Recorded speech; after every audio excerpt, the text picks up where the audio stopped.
Thank you, Congresswoman Schwartz. The Republican budget is no path. It is on, I think.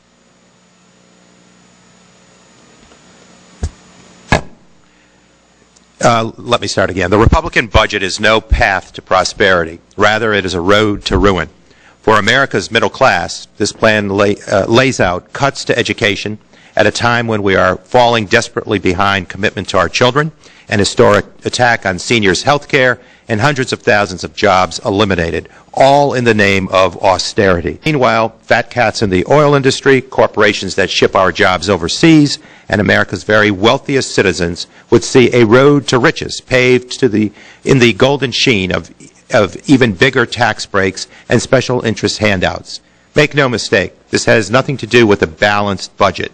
This plan adds $8 trillion to the national debt. It's about paying for special interest handouts on the backs of the American middle class. This proposal would make permanent the policies that have created a disparate and growing inequality in America. In 40 years, top executives have gone from making 30 times what their employees make to more than 250 times the pay of average workers. Today, the top 1% of Americans owns 90% of our nation's wealth. Imagine, at a table of 10, one person gobbles up 90% of the pie, leaving the other 9 to fight for the scraps. According to CIA data, our drastically skewed economy has left the United States in the same ranks as Uganda, Iran, and Nicaragua for income inequality.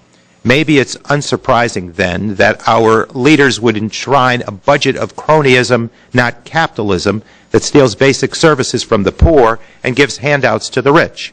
This road to ruin budget will drastically grow the gap between the rich and the poor, further wiping out our middle class. This budget is a threat to our national economic security. Decades of experience have taught us that the best way to reduce the deficit is to put Americans back to work. There are 5 people out there looking for work today for every 1 job opening.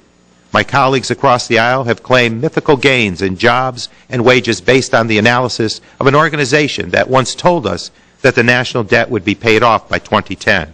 But the Republican proposal doesn't create a single job and will put hundreds of thousands more out of work.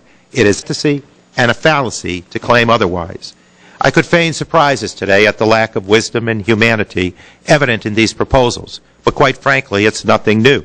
This proposal is based on an idea, but an ideology. This House is back in the hands of a party that has quite the track record of squandering historic opportunities.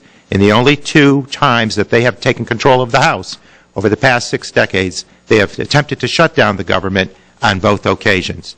I'll say that the Republican budget is a road to ruin that inflicts tremendous damage on the economy and deep pain into the lives of many Americans. Some call this leadership.